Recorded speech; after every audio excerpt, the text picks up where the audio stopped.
Hey everybody, how is it going? Today we are going to go over the newest collab in the world of Monster Strike. It is Kingdom. And apologize, I was hoping to do this yesterday, but uh, if you can't tell, I did shave and get a nice haircut. But I am trying to clean my condo for my parents who are supposed to be arriving next weekend, and did a lot of cleaning. Was tired. It was also kind of hot the last week, so forget about having energy to do anything. I still have a lot of cleaning to do still, but it's a little bit later than I would have liked. But hopefully you guys haven't been running around with your head cut off, confused with everything. If you are, well, let's catch up and make sure that you aren't missing anything about the collab. Gacha does feature your standard setup of 3 6-star monsters and 2 4 5-star monsters. The individual rates are up already because I've been a little late, so you will see, I believe Shin is up right now. Yeah, he is. And you'll see the monsters rotate between the 3 6-star monsters daily, on which you'll get a slight boost in percentages. Right, instead of everybody at 1.2, you'll see Shin right now, since he's featured at 1.8, and the other two slightly decreased at 0.9%. Let's go over the strike shot details. They're always interesting with strike shots. So we'll start with Shin here, who currently has an 8.5 rating on game width. Still has the Kakukari next to it, so it's still temporary, but most cases it does not change very much, and you can probably rely on these ratings if that matters to you.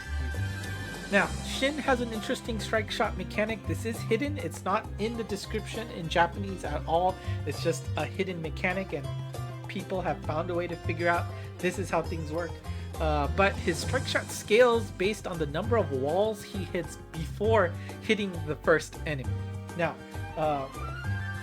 keep in mind that his strike shot does focus on the first hit enemy, so that's an important thing to remember, but you will also have to take advantage of wall bounces. But the important thing for Shin here is that those wall bounces do not need to be unique, so you can hit the same 2 walls over and over if you want, technically, to try and maximize his output for his strike shot.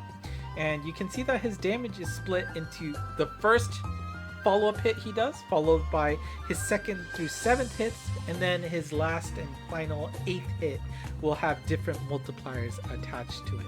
And I won't go over them specifically because that's a lot of numbers in general, but the important thing to see is that the wall count 0, 1, 2, or 3 or more versus Gear 1 and Gear 2 have different multiplier outputs. And then I just put I didn't put it, I grabbed it from game width. But the total amount of output that the strike shot has in the end can be found in the equal sign in the bottom of each cell.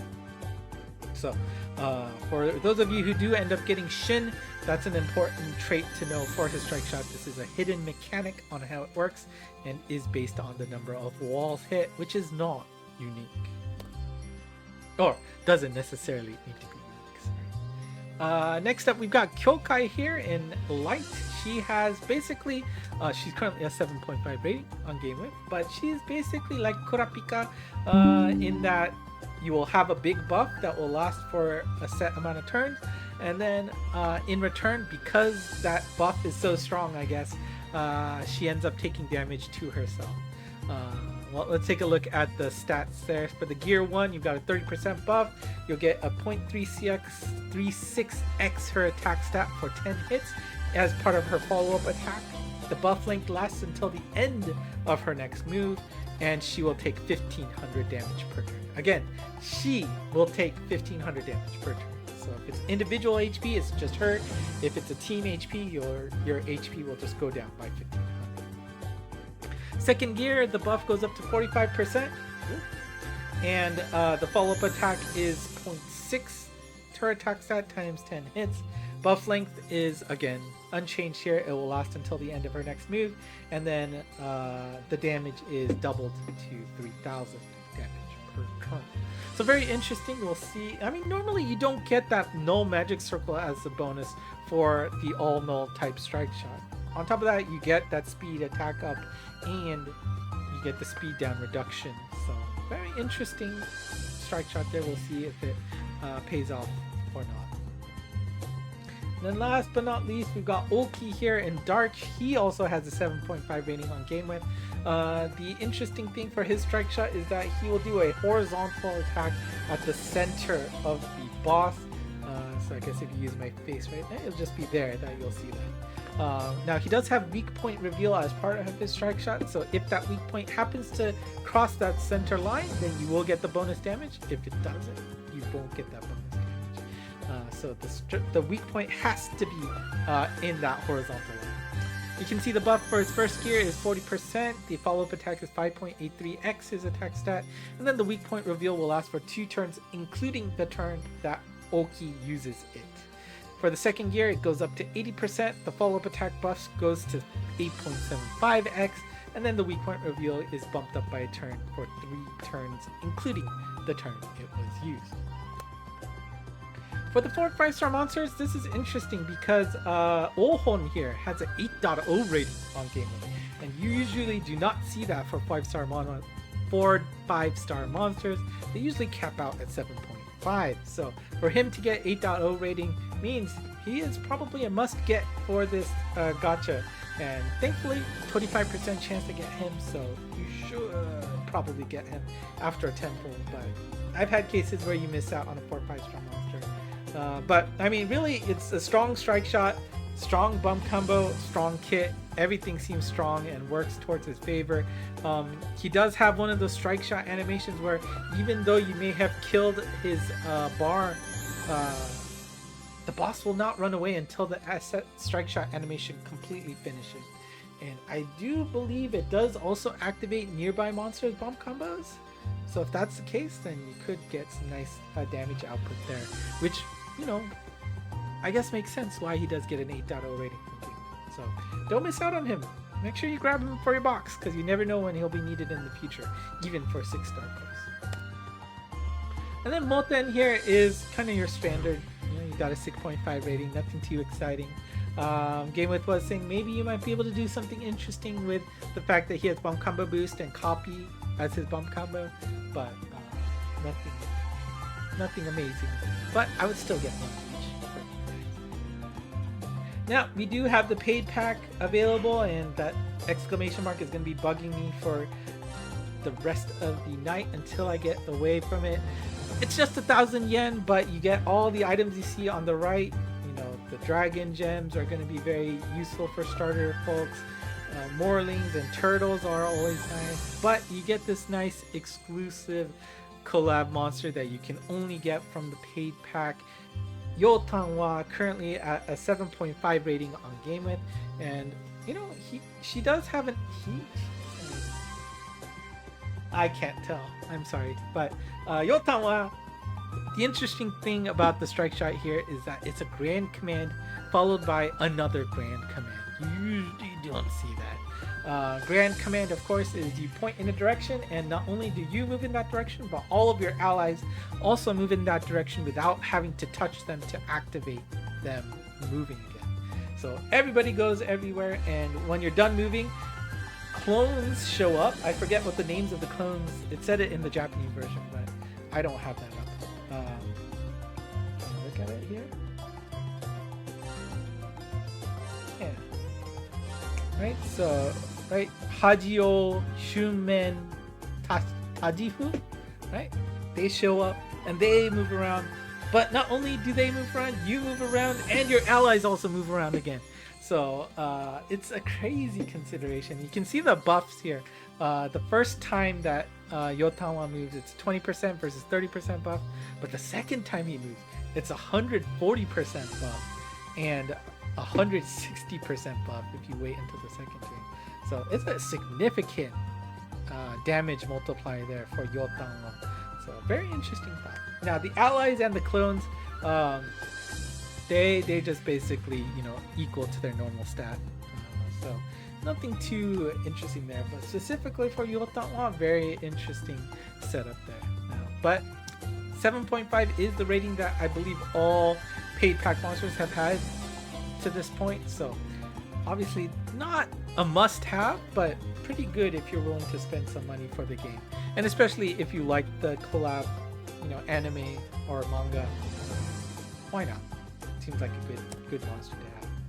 Now, let's take a look at the events here. You can see that there are always some 24/7, always 24/7, 4 5-star quests available. You've got Orudo and Seikai, available. They are 4 5-star monsters, so they will top out at 75 luck, giving you a 15 bonus after that. So you'll see that blue 90 luck, which means you can't go any further.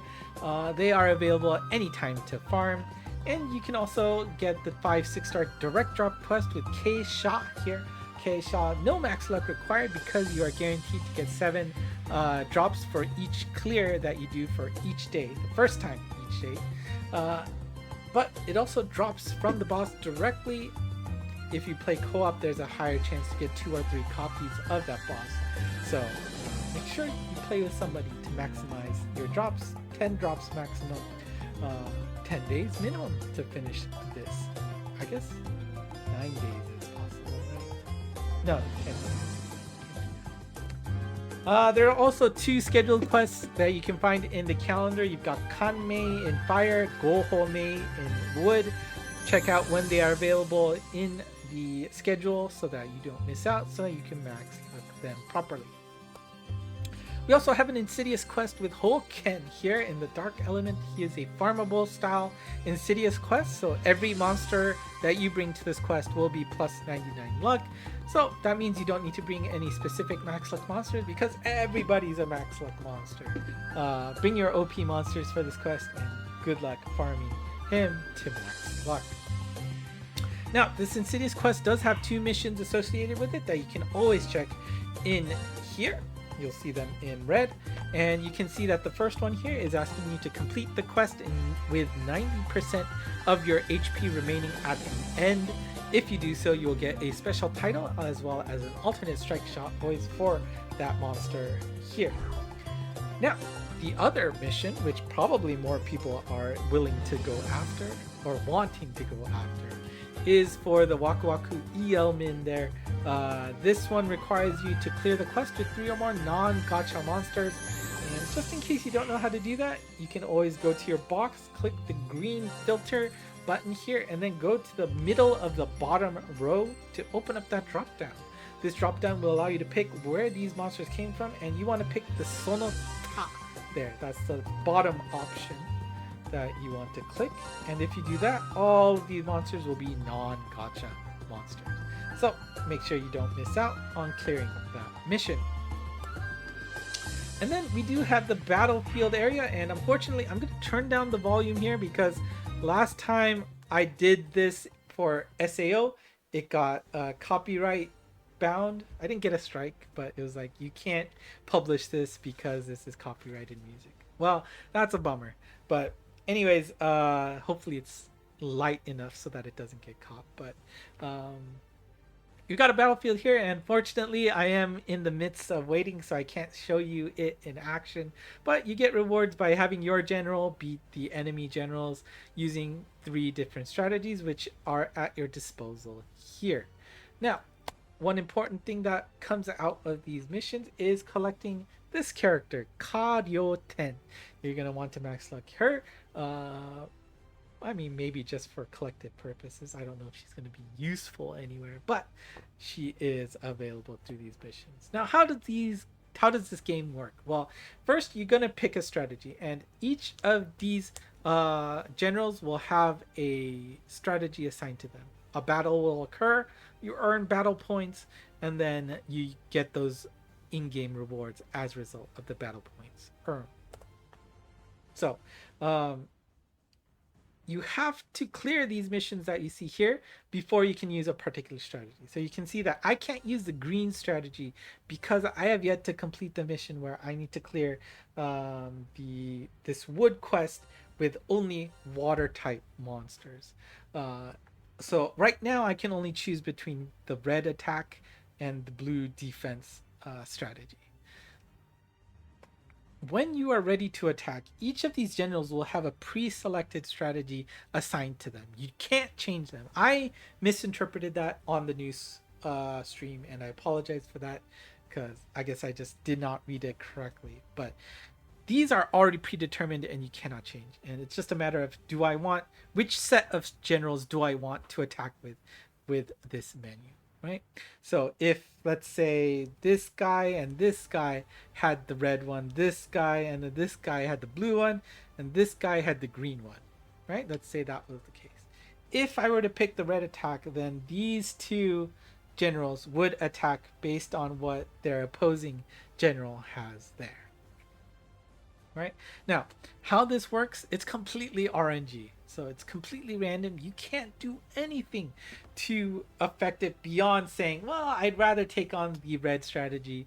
I'd rather take on the blue strategy. If you click on the strategy to attack, well, you'll see a screen that has a bunch of dots on it, right? Those dots will show you the chances of you winning, right? You'll see something maybe like 70%, 30%. Again, it's just a coin flip. There's nothing you can do to make it better. Just pick the one that's the most appropriate, and once you are done with the attack, the result will show up. You'll see a nice gold text saying you won, or a blue text saying you lost. Points will be given to you based on your victory conditions here. So I guess I went a little too far. First, just the battle strategies. It's your standard rock, paper, scissors color cycle, right? Same thing as in game. Fire beats water. Fire beats wood. Wood beats water. Water beats fire. Red beats green. Green beats blue. Blue beats red. Shouldn't be a surprise. The colors are just your standard wheel of attack. Now, important. It just increases your chance of winning or decreases your chance of winning if you pick the unfavorable output. So, pick what's best for you. Now, scoring. Like I said, there was a chance that two generals could have the same strategy. If you happen to pick strategy that only one general is part of, then if that general wins, you will get 40 points off the bat. If that general loses, you'll still get 20 points for it. If you happen to pick strategy that two generals are part of, then a victory will only be worth 20 points. A loss will be worth 10 points. But it will happen for both generals, right? So you'll get a possible total for that day, 40 points or 20 points. Or not for that day, for those 10 hours that you'll have to wait. So that's important. However, it's important to keep an eye on the progress that your generals have been making, because a specific general can only get up to 60 points. After that, any points is worthless. So please be careful about that. You can see that my alt account has a pretty even spread here, right? Like I'll make sure that this guy here, what's his name? Olsen, probably will want to go next so that I can get that third tick here. Because why is that third tick important? Because here are the rewards that you can get for this area. And you can see that third row is filled with bonus drops for the Collab Insidious quest. You probably want to get that sooner than later so that you can make your life easier when you're farming for that Insidious monster. So I would say that's your top priority. Make sure you balance it out so that everybody gets at least 3 ticks under their belt. We'll see if they expand that later with maybe a new Insidious and new missions or something like that. But if you need to know the contents of this mission, I do have a Google Doc sheet up to keep it to try and keep it live and translating when people have updated it with the new missions, because they're not there in advance. So I don't know what it is ahead of time. So as soon as I see it on GameWith, I'll put it on there so that you can take a look. So the link is in the Discord channel and the X/Twitter, so you can get it there. I'll try to remember to put it in the comments below, but yell at me if you don't see it there in the comments, and I will put it on, assuming I don't. And I think the rest we've gone over in the news stream. Just another review of the rewards. You got a login reward for the missions there for on day 1, so you should already have her in your box. Be careful, one of the missions require you to have 2 copies of her. So if you auto fuse, you might need a helper to do that. So please be careful about that. Day 2 and 5, you'll pick up a Tokudama, which gives you a single pull on the gacha. And of course, the mission reward monster as well as the paid back monster will be 99 luck for the duration of the collab. So that's it for me. If it sounds like I'm losing my voice, that's because I did this twice because my mic was not plugged in the first time. Dummy me. So I had to retake this. I should be more careful about checking to make sure everything's working, but I don't know. Something about me is lazy about it. So next time. Anyways, if you like what you saw, do consider hitting the like button and subscribing below. Leave a comment as well. I love to see comments from you. Again, I've gotten a lot of nice comments lately about, especially news about, thanking the work that I do. So do note that that is very much appreciated and well. I just really appreciate it. It's really nice to see. Making sure that this is being worth it. It is worth it to some of you out there who are watching. ENG Most, Twitter, to get the missions translated there. Also the latest news. Who knows what's going to come up next. And of course the Discord channel. Talk with live folks who love the game and speak English and can help you out at any time of the day. That's it for me today. Thank you for watching. Coming up next, tomorrow, you'll see me doing the gacha. I'll probably do 2 10 pulls each on each account. And let's hope that everything works out for the best. I'm not going to break the bank. I did warn you that almost likely at the end of the month, we will have a new Legends exclusive monster. Just temporally, it's about time to get that new monster. So I would expect that. But also, at the end of the month is the 10-year anniversary event, September 30th and October 1st. So something big is going to come out in October. But honestly, at this point, there's always going to be something around the corner, right? You've got New Year's, you've got Christmas, you've got Halloween. Who knows if they're going to do something for November? They don't do Thanksgiving in Japan, so I don't know what they'd fill in November. But there's a lot of stuff around the corner, so just be careful about your orbs, but also, don't be afraid to spend them. There's a lot of ways to pick up orbs, right? I'm sure you have like 1,000 orbs left to pick up somewhere in the game, so you can do it. Anyways, that's it for me today. Thank you for watching. Until next time.